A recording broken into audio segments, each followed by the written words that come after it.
Inihayag ni US President Donald Trump na ipinaabot na sa kanya ang konsepto ng isang kasunduan mula sa Iran pero hinihintay pa niyang umano ang eksaktong detalye nito.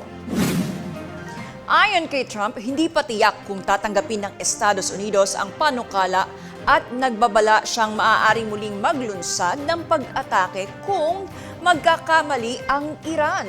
Samantala, iginiit ng isang mataas na opisyal ng Iran na handa silang buksan ang Strait of Hormuz at wakasan ng tensyon. Kapalit ng pagtigil ng blockade ng US at pagpapaliban ng usapin sa nuclear program.